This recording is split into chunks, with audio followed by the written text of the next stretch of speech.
Hello दोस्तों, स्वागत है आप सभी का स्लीपी क्लासेस में। तो आज के प्रीमिक्स में 5 क्वेश्चंस हम डिस्कस करेंगे साइंस एंड टेक सेगमेंट से, जो कि आपके एग्जाम पॉइंट ऑफ व्यू से काफ़ी ज़्यादा इंपॉर्टेंट है। बट उससे पहले जो आपका प्रीमिक्स रिवीजन सीरीज चल रही है, तो उसमें एनवायरनमेंट का दिन था आपका कल, और 3 क्वेश्चंस आपसे पूछे गए थे। सोल्यूशंस देख लेते हैं। तो पहले में बात हो रही थी एशियन वाटर बर्ड सेंसस के बारे में, कि बताना था इनमें से कौन कौन सी स्टेटमेंट्स आपकी करेक्ट हैं। 3 स्टेटमेंट्स आपको दी गई थी और उसी के चलते 4 कोड्स प्रोवाइड किए गए थे। तो यहाँ पर आपकी पहली 2 स्टेटमेंट्स करेक्ट थी, तो डी ऑप्शन करेक्ट ऑप्शन है। वहीं बढ़े सेकंड क्वेश्चन के लिए। और wild life protection act of 1972, बहुत सिंपल से क्वेश्चन आपसे पूछे गए थे। 3 स्टेटमेंट्स दी गई थी, बताना था इनमें से कौन कौन से इनकरेक्ट हैं। तो फर्स्ट और थर्ड स्टेटमेंट्स आपकी यहाँ इनकरेक्ट थी, तो उसी के आधार पर बी ऑप्शन करेक्ट ऑप्शन है। थर्ड क्वेश्चन में आपको रैंडम स्टेटमेंट्स दी गई थी, पूछा गया था कि इनमें बताइए कौन कौन सी करेक्ट हैं, और उसी के आधार पर आपको बताना था कि फर्स्ट और थर्ड स्टेटमेंट दोनों की दोनों करेक्ट हैं, जो कि आपके ऑप्शन में अवेलेबल नहीं थी, क्योंकि यहाँ पर आपका टाइपिंग एरर हो गया था हमारे एंड पे। माफ़ी चाहेंगे इस चीज़ के लिए। तो जिसने भी ए या फिर डी ऑप्शन यहाँ पर करेक्टली मार्क की है, उन्हें वहाँ पर अमेजॉन का गिफ्ट कार्ड भेज दिया जा चुका है। ठीक है जी। तो जितने विनर्स रहे हैं वो जाके चेक कर सकते हैं हमारे यूट्यूब पर कम्युनिटी पोस्ट और इंस्टाग्राम स्टोरीज, वहाँ पर विनर अनाउंस किया जा चुका है। तो आज के प्रीमिक्स की शुरुआत करते हैं पहले क्वेश्चन के साथ, जहाँ पर आपको कुछ पेयर्स दिए गए हैं, स्पेस मिशन और जो सैंपल इन्होंने कलेक्ट किए हैं कहाँ से किए हैं। अब 3 पेयर्स दिए गए हैं, आपको बताना है इनमें से कौन कौन से पेयर्स आपके करेक्ट हैं। 4 कोड्स प्रोवाइड किए गए हैं। पहले में कह रहे हैं नासा के ओसिरिस रेक्स मिशन के बारे में, एस्ट्रॉइड बेनू। सेकंड में कह रहे हैं जापान के हायाबुसा 2 मिशन के बारे में, मार्स का जो सैटेलाइट है फोबोस। थर्ड में कह रहे हैं चाइना का जो चंगे 5 मिशन था, एस्ट्रॉइड रियोगु। ये आपको 3 पेयर्स दिए गए हैं, थोड़ा सोचिए इसके बारे में, करेक्ट ऑप्शन मार्क कीजिए, फिर डिस्कस करते हैं इस क्वेश्चन को। तो देखिए, पहली जो आपकी पेयरिंग है नासा की ओसिरिस रेक्स मिशन की एस्ट्रॉइड बेनू के साथ, बिल्कुल करेक्टली यहाँ पर बताया गया है। ठीक है जी। आपका ये 2016 में लॉन्च किया गया था, अभी पिछले साल ही 2020 में ही ये वापस वहाँ से सैंपल्स लेके आया है। वहीं बात करें सेकंड के बारे में, जापान का जो आपका हायाबुसा 2 मिशन है, तो वो आपका एस्ट्रॉइड रियोगु से रिलेटेड है। ठीक है जी, ना कि मार्स का सैटेलाइट फोबोस। तो बेसिकली जापान इस पर भी काम कर रहा है। ठीक है जी। इसके लिए भी उन्होंने एक मिशन तैयार किया है, जो कि 2024 में आपका लॉन्च किया जाएगा। जो मार्स का सैटेलाइट से फोकस की वहाँ से सैंपल कलेक्ट करेगा और वहाँ अर्थ पे लाके उन सैंपल्स को एनालाइज किया जाएगा। वहीं बात करें चाइना के चेंगे 5 मिशन के बारे में, तो ये तो आपका लूनर मिशन था, कि मून पर गया था, वहां से सैंपल्स कलेक्ट किए थे, फिर अर्थ पे वापस आया था। तो यहां पर आपका पहला ही पेयर करेक्ट है, और उसके आधार पर बी ऑप्शन करेक्ट ऑप्शन है। ठीक है जी। तो इस तरीके के जो फैक्चुअल क्वेश्चंस रहते हैं, जो कि यूपीएससी पूछता भी है अलग अलग स्पेस मिशन से रिलेटेड, कि क्या उनका पर्पस था, कहाँ गए थे, क्या चीज़ वो लेके आए, तो ये आपके एग्जाम पॉइंट ऑफ व्यू से काफ़ी ज़्यादा इंपॉर्टेंट रहते हैं। तो जैसे कि हमने बात की जापान के बारे में, कि उन्होंने हायाबुसा 2 आपका लॉन्च किया था 2014 में, 2018 में वहाँ पहुंचा, 2020 में वहाँ से सैंपल लेके आया। वहीं बात करें नासा के ओसिरिस मिशन, जैसे कि हमने बात की 2016 में लॉन्च किया गया था, और 2020 में बेसिकली वहाँ से सैंपल्स कलेक्ट किए हैं, और ये 2023 में आपका आएगा। माफ़ी चाहूँगा, पहले मैंने शायद 2020 के लिए कह दिया होगा, कि वहाँ से 2020 में सैंपल्स कलेक्ट किए गए हैं, and it is expected to return on earth on September 2023। ठीक है जी। वहीं बात करें चेंगे 5 के बारे में, तो बहुत बार ये न्यूज़ में रहा है, काफ़ी बार हमने तो इससे रिलेटेड क्वेश्चंस भी डिस्कस किए हैं। तो ये भी काफ़ी ज़्यादा इंपॉर्टेंट है आपका। It was the first lunar sample return in over 40 years, important point है। और इसने बेसिकली आपके मून पर जाके कुछ कुछ सैंपल्स वहाँ से कलेक्ट किए हैं। और वैसे ही बात की जो हमने जैक्सा के एक और मिशन के बारे में, एमएमएक्स मिशन, जो कि आपका फोबोस के लिए बनाया गया है, मार्स का जो सैटेलाइट है फोबोस, कि वहाँ पर जाएंगे, सैंपल्स कलेक्ट करेंगे, लेके आएंगे, देखेंगे क्या चीज़ें वो ऑब्जर्व करते हैं। तो इस तरीके के जितने भी मिशंस हैं, कहाँ गए, क्या चीज़ें उन्होंने वहाँ पर परफॉर्म की, सक्सेसफुल रहा नहीं रहा, ये आपके एग्जाम पॉइंट ऑफ व्यू से काफ़ी ज़्यादा इंपॉर्टेंट है। इसरो के ही पॉइंट ऑफ व्यू से अगर हम देख लें, तो काफ़ी आपके इस तरीके के मिशन लॉन्च किए जा रहे हैं। ठीक है जी।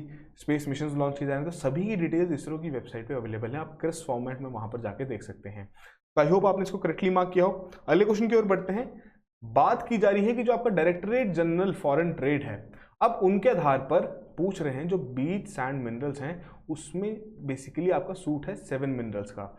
क्या कह रहे हैं कि बताइए इन मिनरल्स में से कौन कौन से आपके बीच सैंड मिनरल्स कहलाए जाते हैं। यहाँ पर आपको 5 ऑप्शंस दी गई हैं, बताना है इन 4 कोड्स की हेल्प से कि कौन कौन से आपके बीच सैंड मिनरल्स हैं। क्या क्या ऑप्शंस हैं? Limonite, rutile, zircon, strontium and monazite. 5 option हैं, थोड़ा सोचिए इसके बारे में, करेक्ट ऑप्शन मार्क कीजिए। 4 कोड्स आपको दिए गए हैं, फिर डिस्कस करते हैं इस क्वेश्चन को। तो देखिए, यहाँ पर जो स्टोंटियम है वो आपका बीएसएम की कैटेगरी में नहीं आता, बाकी जो आपके 4 हैं वो आते हैं, और उसी के आधार पर डी ऑप्शन यहाँ पर करेक्ट ऑप्शन है। डिस्कस कर लेते हैं। तो बेसिकली जो हमारा डायरेक्टर जनरल फॉरेन ट्रेड है, बीच एंड मिनरल्स की उन्होंने यहाँ पर डेफिनेशन दी है कि 7 मिनरल्स उसके अंडर आते हैं। कौन कौन से आते हैं, ये रही आपके सामने लिस्ट। ठीक है जी।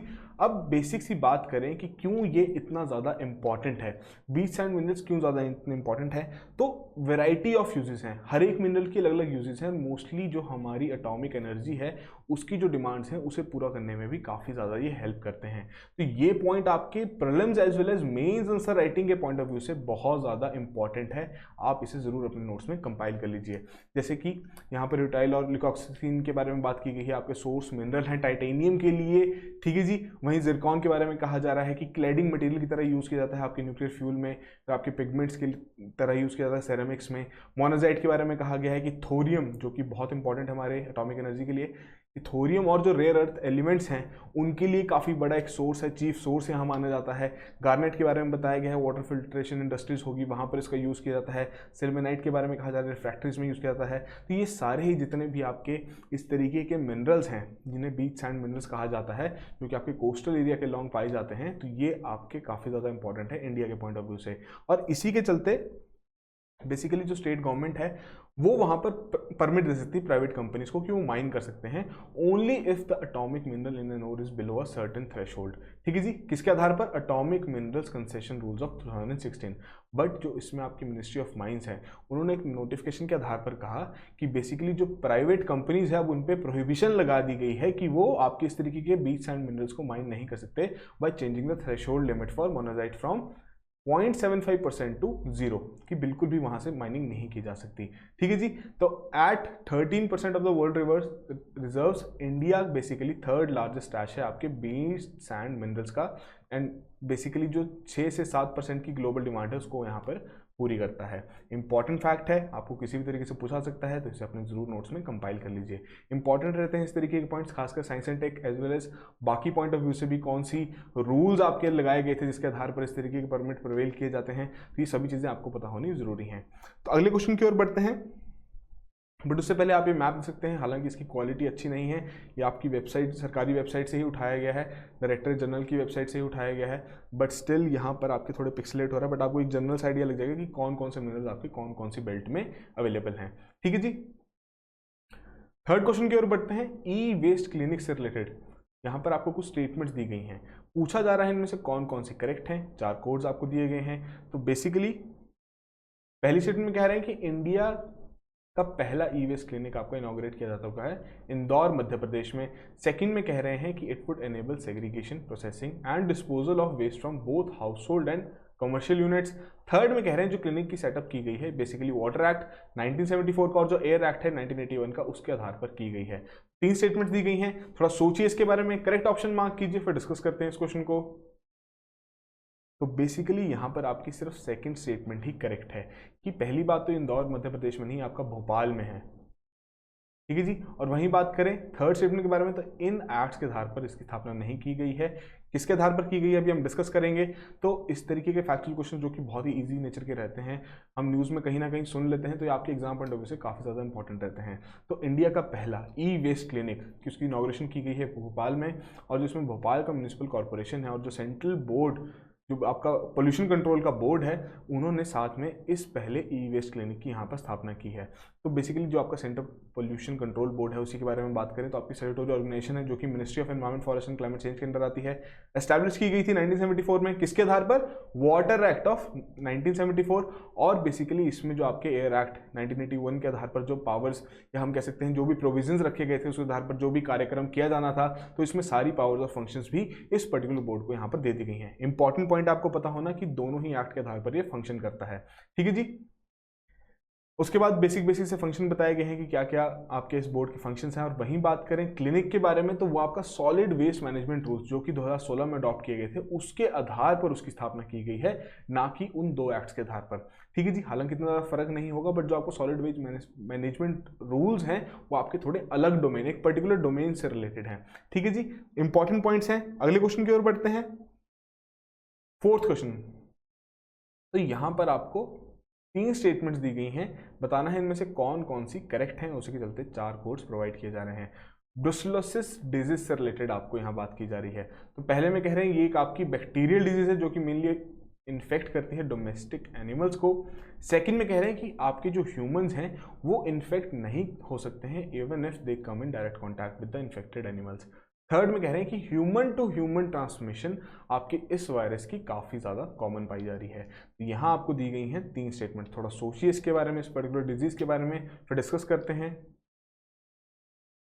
तो बात हो रही है ब्रुसेलोसिस डिजीज़ के बारे में। तो पहली स्टेटमेंट तो बिल्कुल करेक्टली बताई गई है, जितने भी आपके डोमेस्टिक एनिमल्स रहते हैं, ठीक है जी, तो उनमें इस तरीके की बीमारी पाई जा रही है। बैक्टीरियल डिजीज है जो कि ह्यूमंस में भी ट्रांसफर हो सकती है जब वो डायरेक्ट कॉन्टैक्ट में आए इस तरीके के इन्फेक्टेड एनिमल्स के साथ, या फिर जो उनके द्वारा प्रोडक्ट्स बेसिकली हम कह सकते हैं रिलीज किए जा रहे हैं, जो उसे ह्यूमंस कंज्यूम कर रहे हैं, तो उसके थ्रू भी ह्यूमंस यहाँ पर इन्फेक्ट हो सकते हैं। But human to human transmission आपके बहुत ही कम केसेस में पाई गई है, ये कॉमन नहीं है, काफ़ी ज़्यादा रेयर है। तो यहाँ पर आपकी सिर्फ करेक्ट कौन सी है, पहली ही स्टेटमेंट करेक्ट है और सेकंड और थर्ड स्टेटमेंट इनकरेक्ट है, तो उसी के आधार पर बी ऑप्शन करेक्ट ऑप्शन है।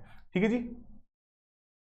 तो इस तरीके के फैक्चुअल और कंसेप्चुअल क्वेश्चंस भी आपके लिए इंपॉर्टेंट है, जिसकी डिफिकल्टी लेवल हम कह सकते हैं यहाँ पे मीडियम टू हार्ड है, कि अगर हम इस तरीके की डिजीज स्किप कर देते हैं। तो ये पर्टिकुलर ब्रुसेलोसिस डिजीज क्या है, एक बैक्टीरियल डिजीज जो कि मेनली इफेक्ट किसे करती है, कैटल को, swine, goats, sheep and dogs. तो ह्यूमंस भी इन्फेक्ट हो सकते हैं, कैसे, डायरेक्ट कॉन्टैक्ट के थ्रू भी, या फिर कोई भी जो बेसिकली इस तरीके के एनिमल प्रोडक्ट्स हैं उन्हें वो पी रहे हैं या बेसिकली खा रहे हैं, तो उसकी वजह से यहाँ पर इन्फेक्ट हो सकते हैं। WHO के आधार पर देखा जाए तो most of the cases of the disease are caused by ingesting unpasteurised milk और cheese from the infected goats और शीप। ठीक है जी। सिम्टम्स आपको यहाँ बता दी गए हैं इस डिजीज के, फीवर हो गया, स्वेट्स हो गए, ठीक है जी, हेडेक आपको कंटिन्यूसली रह रही है, मसल पेन हो रहा है, तो बेसिकली ह्यूमन सिम्टम्स आपको यहाँ बताए गए हैं। वहीं बात करें बाकी क्या साइंस और सिम्टम्स हैं, कि बहुत टाइम तक भी आपके रह सकते हैं, कुछ केसेस में ऐसा है कि थोड़ी देर के लिए आए फिर चले गए। तो ये इंपॉर्टेंट है आपके लिए पता होना कि ये ह्यूमन टू ह्यूमन ट्रांसमिशन इस तरीके के डिजीज का रेयर है, कि ये कॉमन नहीं पाया गया है, ये आपके मोस्टली एनिमल टू ह्यूमंस ही है। ठीक है जी। तो इंपॉर्टेंट पॉइंट्स हैं। अगले क्वेश्चन की ओर बढ़ते हैं, फिफ्थ क्वेश्चन। तो यहां दी गई हैं आपको 3 स्टेटमेंट्स। आपसे पूछा जा रहा है कि बताइए जी इनमें से कौन कौन सी इनकरेक्ट है, उसी के चलते आपको 4 कोड्स यहां पर प्रोवाइड किए गए हैं। पहले में कह रहे हैं ऑगमेंटेड रियलिटी के बारे में, कि कॉम्बिनेशन है आपके रियल और वर्चुअल वर्ड्स का। सेकंड में कह रहे हैं वर्चुअल रियलिटी के बारे में, कि कंप्लीटली रिप्लेस कर देता है यूजर के रियल वर्ल्ड एनवायरनमेंट को with a simulated one. Third में कह रहे हैं जो आपका ये disturb denial of service attack है, ये बेसिकली डिसरप्ट नहीं कर सकता यूजर के वर्चुअल रियलिटी एक्सपीरियंस को। यहाँ दी गई हैं आपको 3 स्टेटमेंट। कंसेप्चुअल लेवल का आपका क्वेश्चन है, थोड़ा सोचिए इसके बारे में, करेक्ट ऑप्शन मार्क कीजिए, फिर डिस्कस करते हैं इस क्वेश्चन को। तो बेसिकली यहाँ पर आपकी थर्ड ऑप्शन ही करेक्ट है। ठीक है जी, कि ये जो आपका distributed denial of service attack है, ये बिल्कुल अच्छे तरीके से जो आपका वर्चुअल रियलिटी के एक्सपीरियंसेस हैं उन्हें यहाँ पर डिसरप्ट कर सकता है। वर्चुअल रियलिटी एक्सपीरियंसेस के लिए भी मोस्ट ऑफ द टाइम आपको इंटरनेट की जरूरत पड़ती है, तो वहाँ पर जो भी इस तरीके का अटैक रहेगा वो क्या करेगा, उस सर्वर पर कंटिन्यूसली ट्रैफिक इतना ज़्यादा बढ़ा देगा कि जो उसकी रेगुलर एक्टिविटीज़ हैं वो वहाँ पर रुक जाएंगी। ठीक है जी। पहली 2 स्टेटमेंट्स बिल्कुल करेक्टली बताया गया ऑगमेंटेड रियलिटी के बारे में, कि आपका कॉम्बिनेशन है रियल और वर्चुअल वर्ल्ड्स का। आपने पोकेमॉन की गेम देखी होगी, ठीक है जी, लोग जाके सड़कों पे जाके पोकेमॉन्स कलेक्ट कर रहे थे, तो उसमें क्या था, रियल वर्ल्ड का भी यूज किया गया था और वर्चुअल वर्ल्ड आपका मोबाइल फोन के थ्रू यूज किया गया था। वहीं VR के बारे में बात करें, वर्चुअल रियलिटी के बारे में, तो वो तो काफी ज्यादा ट्रेंड में भी है, कि आप देख रहे हैं जिस तरीके से आपके वर्चुअल रियलिटी के जो गॉगल्स मिलते हैं, आप उसे पुट ऑन कीजिए, आप उससे रिलेटेड जितनी भी गेम्स हैं वो भी देख सकते हैं। टोटली आपका जो एनवायरमेंट होगा, जो भी उसे यूज कर रहा होगा, वो बिल्कुल ही वहां पर चेंज हो जाएगा। ठीक है जी। यही चीजें आपको यहाँ पर भी बताई गई हैं, बेसिक से पॉइंट्स यहाँ पर आपको दिए गए हैं। ठीक है जी। उसके अलावा जो हमने बात की distributed denial of service attack के बारे में, जैसे कि हमने कहा कि इसके चलते क्या रहता है कि जो भी सर्वर रहेगा उसे वो डिसरप्ट करने की कोशिश करेगा। ठीक है जी। इररेलेवेंट डेटा भेजेगा वहाँ पर, बार बार उस सर्वर को स्ट्राइक करेगा ताकि वहाँ पर आपका ट्रैफिक बढ़ जाए, जिसकी वजह से जो नॉर्मल एक्टिविटीज़ हैं वो उसे बेसिकली वहाँ पर उस सर्वर उन एक्टिविटीज़ को वहाँ अकोमोडेट नहीं कर पाएगा। ठीक है जी। ये थे आज के हमारे 5 क्वेश्चंस। आई होप आप में से सभी ने ही 5 आउट ऑफ 5 यहाँ पर स्कोर किया हो, बट स्टिल जो भी आपका स्कोर रहा है कमेंट बॉक्स में ज़रूर मेंशन कीजिए, और इसी तरीके से रेगुलरली इस इनिशिएटिव को फॉलो करते रहिए। और उसी के लिए हम आपके लिए क्या लेके आए हैं, प्रीमिक्स रिवीजन सीरीज। जो पहली बार देख रहे हैं उनके लिए कि 3 क्वेश्चन आपसे पूछे जाते हैं पुराने प्रीमिक्स से रिलेटेड, और रिविजन सिलेबस आपको एक दिन एडवांस में दिया जाता है। ठीक है जी। जैसे कि आपको कल बता दिया गया था कि आज साइंस एंड टेक के आपको दिसंबर 2020 जनवरी 2021 के आपको प्रीमिक्स रिवाइज करने हैं। जो भी इन 3 क्वेश्चंस को करेक्टली आंसर करेगा उसे मिलेगा अमेजॉन का गिफ्ट कार्ड वर्थ 500। और बेसिकली करना क्या है इस चीज के लिए, कि अपने 3 क्वेश्चंस हैं R1, R2, R3, तीनों क्वेश्चंस का एक साथ एक ही कमेंट में अपनी ईमेल आईडी के साथ वहां पोस्ट करना है। जो सबसे पहले करेक्टली कमेंट करेगा उसे वहां पर एक गिफ्ट वाउचर भेजा जाएगा। ठीक है जी। किस तरीके से आप रिवाइज कर सकते हैं, यह रहा हमारे प्लेटफॉर्म का, आपको इसका लिंक हमारे डिस्क्रिप्शन में जरूर प्रोवाइड किया जाएगा। फ्री ऑफ कॉस्ट आप एनरोल कर सकते हैं, सभी प्रीमिक्स दोबारा से देख सकते हैं, कंपाइल्ड फॉर्मेट में यहाँ पर अवेलेबल है, सब्जेक्ट वाइज आप देख सकते हैं कि सभी की पीडीएफ भी अटैच्ड हैं, तो ईजी रहेगा आपके लिए यहाँ से रिवाइज करना। ठीक है जी। तो आज साइंस एंड टेक का आपका प्रीमिक्स रिवीजन सीरीज है। शुरुआत करते हैं पहले क्वेश्चन के साथ। अब आपसे क्या पूछा रहा है कि बताइए इनमें से कौन कौन से करेक्टली मैच्ड हैं। तो यहाँ दिए गए हैं आपको 5 पेयर्स और उसी के रिलेटेड 4 कोड्स आपको यहाँ प्रोवाइड किए गए हैं। थोड़ा देखिए कौन कौन से मिशन है, किस चीज से रिलेटेड है, करेक्ट ऑप्शन मार्क कीजिए। फिर अगले क्वेश्चन की ओर बढ़ते हैं। R2 में कह रहे हैं कि बताइए कौन सी ऑब्जर्वेटरी के बारे में बात हो रही है इन 5 स्टेटमेंट्स में। बहुत सिंपल सा क्वेश्चन है, 5 स्टेटमेंट्स आपको दे दी तो काफी इजीली आप एलिमिनेट करके यहाँ पर अपनी जो फाइनल ऑब्जर्वेटरी है जिसके बारे में बात हो रही है वहां तक पहुंच सकते हैं। थर्ड देखते हैं। तो यहां दी गई हैं आपको रैंडम 3 स्टेटमेंट्स, आपको बताना है इनमें से कौन कौन सी स्टेटमेंट्स आपकी करेक्ट हैं। यहाँ आपको 4 कोड्स प्रोवाइड किए गए हैं, थोड़ा सोचिए इसके बारे में, करेक्ट ऑप्शन मार्क कीजिए और तीनों क्वेश्चंस का R1 R2 R3 करेक्टली एक साथ अपनी ईमेल आईडी के साथ पोस्ट कर दीजिए। अब आपका मंडे के लिए क्या सिलेबस है, ज्योग्राफी का आपका दिन रहता है मंडे का। ठीक है जी। तो आपको फरवरी, मार्च और अप्रैल इन तीनों महीनों के जो आपके प्रीमिक्स हैं जो कि अवेलेबल हैं प्लेटफॉर्म में, आपको जाके वहां जाके रिवाइज करने हैं। ठीक है जी। अब आपकी सहूलियत के लिए, आपकी प्रिपरेशन और ज़्यादा बेहतर हो जाए उसके लिए क्या लेके आए हैं हम, all India open mock test online mode रहेगा। ठीक है जी। पेपर 1 प्रीलिम्स ही रहेगा, इसमें आपका मतलब जीएस का पेपर ही रहेगा, सीसैट का नहीं रहेगा। 12 सितंबर इसकी डेट है, मतलब कि आपकी कल सुबह 10 बजे से ये आपका टेस्ट शुरू हो जाएगा। पहले आपका 10 से 12 ही रखा था, बट सिंस आपका हरियाणा सिविल सर्विसेज का भी एग्जाम है कल, तो काफ़ी बच्चों के यहाँ पर रिक्वेस्ट आ रही थी कि इसे पूरे दिन के लिए कर दीजिए। तो यहाँ पर आपको सुबह 10 बजे से लाइव हो जाएगा, आप पूरे दिन में कभी भी इसे अटेम्प्ट यहाँ पर कर सकते हैं और इसकी आंसर की और वीडियो सोल्यूशन आपको साथ के साथ ही प्रोवाइड कर दी जाएंगी। ठीक है जी। और क्या इनिशिएटिव्स हैं हमारे कि प्रीलिम्स क्रैश कोर्स है, ठीक है, जिसमें आप करंट पोर्शन कवर कर सकते हैं, स्टैटिक और करंट दोनों ही कवर करना है, कुछ ही दिन बचे हैं दोबारा से रिवाइज करना है, आप वो भी कर सकते हैं। प्रीलिम्स की टेस्ट सीरीज भी है जिसमें आपके फुल लेंथ टेस्ट भी हैं अलग से। ठीक है जी। उसका भी ऑप्शन अवेलेबल है, यदि आपको पूरा ही कॉम्बो कोर्स की ऑप्शन लेनी है तो वो भी ऑप्शन आपके अवेलेबल हैं। सारी डिटेल्स वेबसाइट भी जाके आप चेक कर सकते हैं। आपकी कोई भी क्वेरी जो आप हमें कॉल कीजिए, हम पूरी कोशिश करेंगे आपकी हर एक क्वेरी को यहाँ पर रिजॉल्व करने की। बात करिए ऑल द वेरी बेस्ट।